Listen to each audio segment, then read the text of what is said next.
A protagonista direto do Congresso Nacional das Mulheres do Agronegócio, aproveitando todas essas mulheres importantes que passam por aqui para deixar suas histórias e incentivar outras. Muito feliz de estar recebendo aqui a Graziele Parente, que é vice-presidente da Syngenta e da ABAG e também acabou de assumir agora líder global de negócios sustentáveis na Syngenta. Primeiro, parabéns, né? É muito bom poder ver uma mulher tão líder, né, no seu setor e tão referência para a gente. Muito obrigada, Jaque. Estou muito feliz de estar aqui, né, de ver tantas mulheres protagonistas dentro de um evento como esse e de poder estar aqui representando a cadeia de valor do agro, né? Isso é muito, muito bacana. Aqui na Protagonista, Grazi, a gente traz muito essas mulheres liderando outras mulheres, né? Trazendo exemplos, porque somos inspirações. Você é uma inspiração. Quando a gente fala de liderança, você é uma referência. Mulheres hoje que querem estar nessa cadeira de liderança, como elas precisam se preparar? Quais seriam os conselhos que você daria, que você aprendeu aí durante essa sua trajetória? Olha, eu acho que a primeira coisa, Jaque, é a gente acreditar que a gente tem um lugar lá na frente. Se você fica... A gente sempre acha assim, as mulheres precisam fazer treinamento, estudar. Precisa também, mas o homem também precisa. O que eu vejo é que a gente tem que acreditar que a gente tem direito de estar lá. E o direito não é dado, ele é conquistado. E é conquistado de uma forma consistente. Não é fácil todo dia, mas a gente tem que ter aquele objetivo lá na frente e falar, vai valer a pena. Uma vez uma pessoa que eu admiro muito, uma mulher de uma geração anterior à minha, ela falou assim, olha, desistir é fácil, mas você tem que ter lá na frente o que você quer atingir e daí você segue em frente. Para mim foi isso, eu venho de uma família de mulheres, então para mim nunca foi assim, isso é menino, isso é menina, porque não tinha os meninos, eram só as mulheres. E sempre foi possível. Acho que a questão do estudo sempre foi muito forte na minha família, né? Essa exigência de se dedicar, e eu sempre gostei, o que até ajudou bastante, mas não serve. Só ter um bom currículo não serve. Você tem que ter, a palavra-chave eu acho que é resiliência, mas é propósito. Que as pessoas usaram propósito para dizer tanta coisa, não dizer nada, mas para mim foi uma vontade de deixar uma marca no mundo. Eu sou mãe de 2 mulheres, jovens adultas, e eu sempre sonhei que o mundo para elas deveria ser um pouco, não sei se mais fácil a palavra, mas um pouco mais justo, né? De que elas pudessem ser o que elas quiserem. Se elas querem ser executiva, como eu queria, quando eu era pequena eu queria ser executiva, você acredita isso, Jair? Eu queria ser executiva, nem sabia direito o que era, mas eu queria ser executiva, e hoje eu sou executiva. Talvez se eu quisesse ter sido médica ou designer de moda, não, mas que você tem o direito de tentar. Eu acho que isso é o importante. Não, isso é muito importante, Grazi, e é importante a gente te ouvir falar também, porque você aqui, né, como a gente já disse, incentiva outras mulheres. E a parte da instrução, né, o profissionalismo das mulheres tem crescido muito a cada dia, mas essa parte da confiança ainda é algo que a gente precisa irrigar muito. Você falou um pouquinho da sua história. Como é que foi essa sua trajetória, né, de sucesso? Olha, eu sou administradora de empresas, então eu comecei nessa vida de grandes empresas e tudo mais, mas eu não sabia exatamente o que eu queria. Apesar que o meu primeiro emprego, eu sempre falo, a minha primeira viagem corporativa foi para Rio Verde. Eu era trainee numa trading grande e fui lá que eu conheci o agro. Então faz um bocado de tempo, faz uns quase 30 anos que eu fiz isso. Eu, ao contrário de muitas mulheres da minha geração, eu casei cedo. E eu resolvi ter filho também mais cedo. O que hoje em dia você fica, quando é que é o momento certo? Vai atrapalhar a minha carreira, não atrapalhou? Ou será que eu esperava estar mais bem estabelecida na minha carreira para poder ser mãe? Não foi essa a minha escolha, eu fui mãe lá atrás. E não tem modelo perfeito, mas eu posso dizer para você que ter as minhas filhas, minha família, me fez focar que a velocidade tem que andar rápido, porque a responsabilidade é grande e, de novo, esse senso de legado para outras mulheres mais jovens é uma coisa que eu sempre penso, assim, toda vez que eu estou numa discussão muito estratégica, muito relevante, eu sempre penso que eu estou lá como eu, Graziele, mas eu estou lá representando um monte daquelas outras mulheres que ainda não têm condição de estar lá. Então esse, para mim, centro de propósito me motiva muito. Eu estudei bastante, eu fui atrás das oportunidades, eu batalhei pelos meus negócios, eu negociei salário, diz que mulher não sabe negociar salário, eu negociei salário, eu pude aprender durante a minha carreira a ter uma inteligência emocional, porque, como eu falei, não basta só currículo, você tem que saber navegar o jogo, porque o mundo do trabalho, e aí é no agro, nos bancos, no setor de bens de consumo, ele é um mundo masculino. Então, ele foi feito pelos homens para os homens. Então, não é que a gente tem que virar homem para navegar nele, mas tem que entender a dinâmica como as coisas acontecem. Né? E a partir do momento que você alcança uma posição de liderança, como que você influencia esse mundo para que ele seja um pouco mais acessível, que ele seja um pouco mais diverso, que ele pense não diferente, mas complementar, que ele complemente o mundo atual, para que a gente consiga ter um dia mais feliz de verdade, sabe assim? Eu quero que as empresas, e eu fiz carreira em empresas, várias, grandes, multinacionais e nacionais, que as empresas sejam um lugar onde as pessoas gostem de estar. Elas não precisam amar, aquilo não é a casa delas, mas que aquilo seja preenche. O trabalho é uma coisa que te traz gratificações financeiras, mas que te traz história boa para você contar na vida, entendeu? Quando você ficar mais velho, você vai contar umas histórias bacanas por aí. É sobre isso. E Grazi, você falou muito sobre essa sua experiência em grandes corporações, né? Como você vê hoje o papel da mulher dentro do setor do agronegócio nas corporações? Olha, quando a gente fala do agro, a gente tem a cadeia inteira do agro. Nós estamos falando da empresa de insumos, do qual eu faço parte, a gente está falando dentro da fazenda, a gente está falando nas indústrias de alimentos, na traders e tudo mais. Tem setores tem lugares que tem mais mulher do que homem? É verdade. Mas isso não deveria ser um obstáculo para quem quer. Você quer ser agrônoma lá no campo? Que seja. Você quer ser presidente de uma empresa? Batalha para isso. Dentro do agro, a gente ainda é um número menor, mas muito crescente. Eu costumo dar um exemplo que antigamente, num grupo econômico, uma companhia agrícola, um grupo familiar, o proprietário tinha 3 filhas. Quem ia tocar o genro? Hoje em dia não é isso. As mulheres estão assumindo as posições de liderança nas suas empresas. Estão assumindo, muitas vezes, na agenda que elas têm afinidade.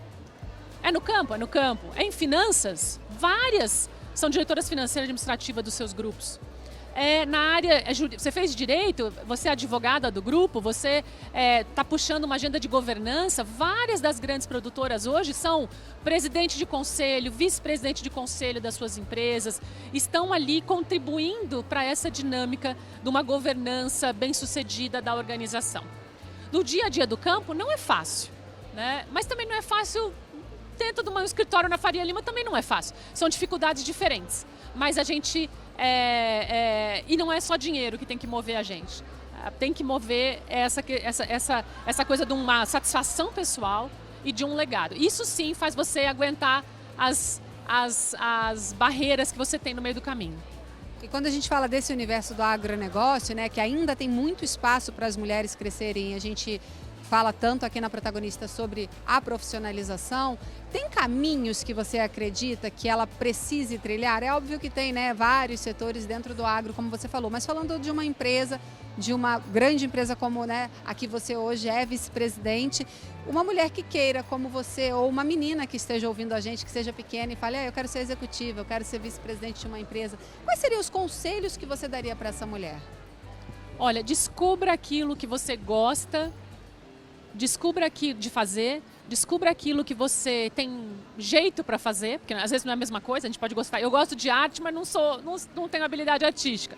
Mas veja coisas que você gosta, que você tem habilidade e veja os espaços que existem setorialmente falando. O que eu quero dizer? Eu sou administradora, então eu comecei minha carreira no marketing. Ou ia para finanças ou para marketing, quando eu me formei. Trabalhei uns 10 anos no marketing. Aí eu vi uma oportunidade de preencher um lado que não estava preenchido pelo marketing, que foi de migrar para a área de relações institucionais e governamentais. Eu sempre gostei do mundo conectado, de estar entendendo o que está acontecendo na sociedade. E eu vi aquela janelinha, né, aquela fresta de janela numa área que estava meio que começando a formalização. E eu falei, quero fazer isso. Então arrisquei, eu acho que tem uma coisa de uma tomada de risco. Mudei de área e aproveitei uma oportunidade. No mercado não tinha homem, não tinha mulher para essa área e eu consegui me projetar ali. E aí trabalhei, e nos últimos 10 anos a sustentabilidade entrou dentro da área de relações institucionais. Por quê? Relações institucionais é construção de política pública. E não dá para você falar de alimento, de produção agrícola, sem você falar de sustentabilidade. Então a sustentabilidade entrou assim na minha carreira. E eu vi essa oportunidade e entrei dentro desse lugar. Então eu diria para você que preparar-se é importante, mas é muito importante você identificar aonde você vai fazer a diferença. Aonde você também tem um talento, não é fazer coisa que você não gosta, porque quando a gente faz coisa que não gosta, a gente não faz bem. Então aquilo que você tem um talento, que você gosta e que tem uma oportunidade, que você vai conseguir ter o seu espaço. E eu diria, para finalizar, que certamente buscar os seus aliados. Às vezes são as mulheres, às vezes são os homens. As pessoas que vão acreditar em você.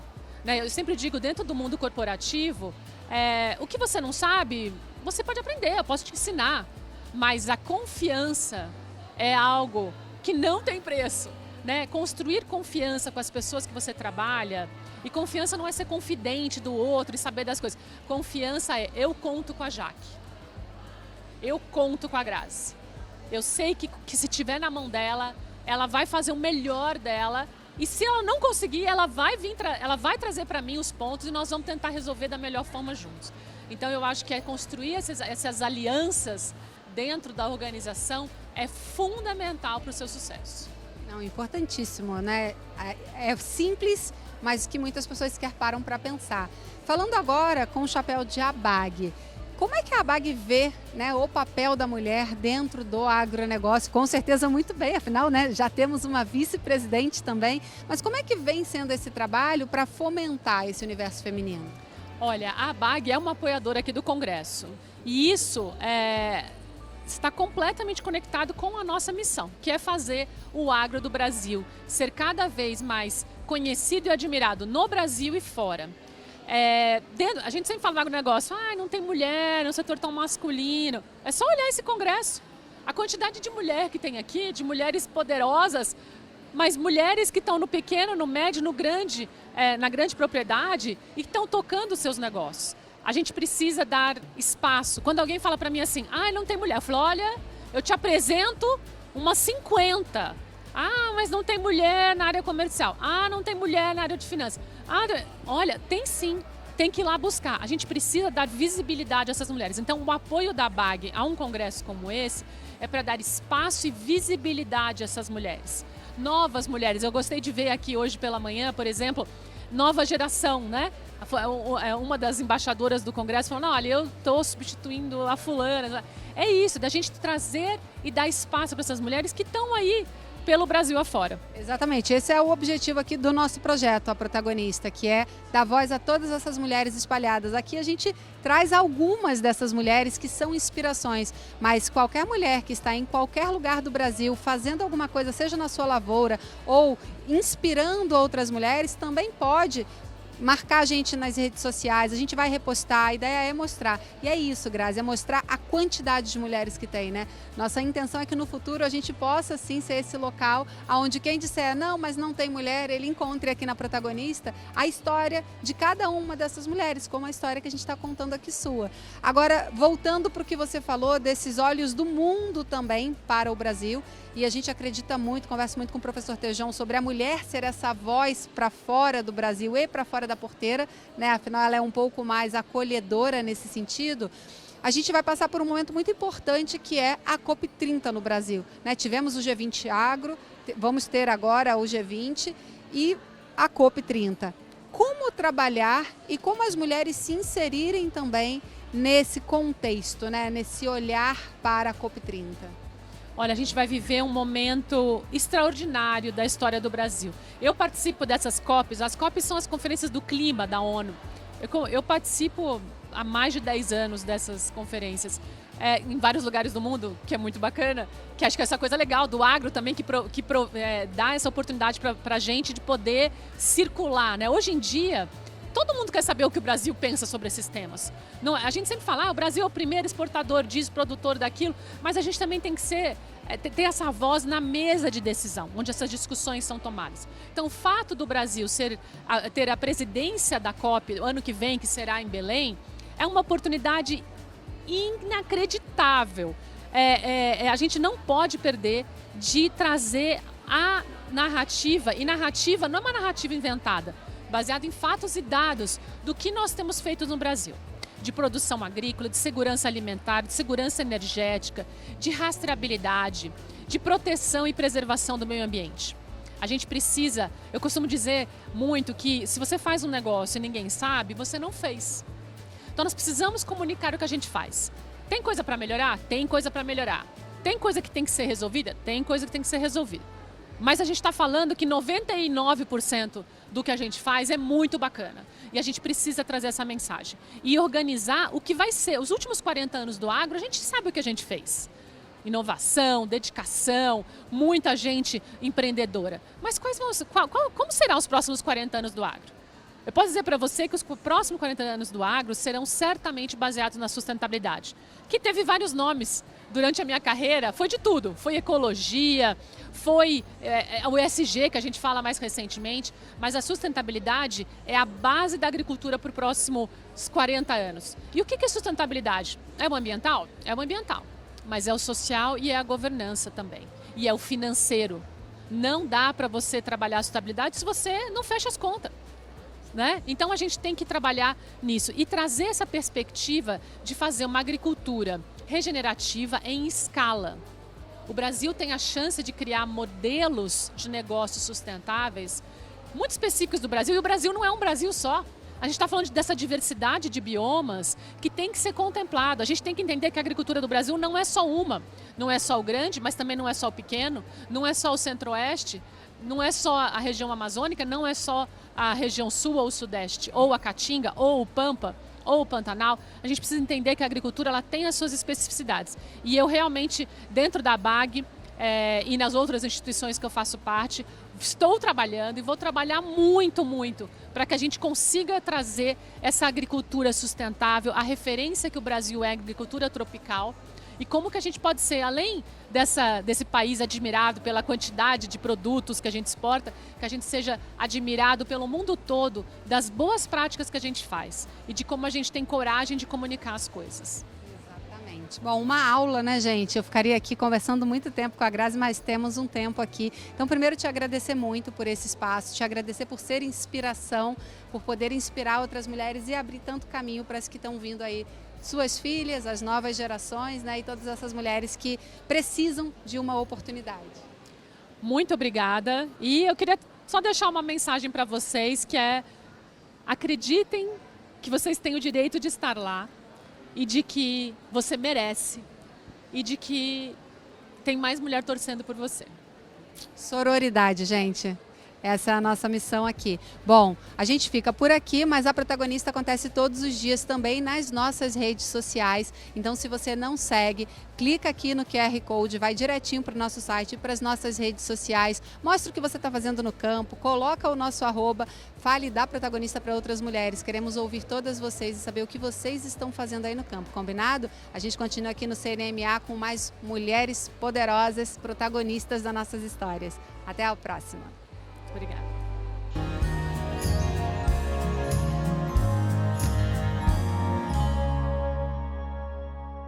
A Protagonista. Quando uma mulher planta, todas colhem. Oferecimento FAESP, Romancini Troncos e Balanças, John Deere inspirando por gerações.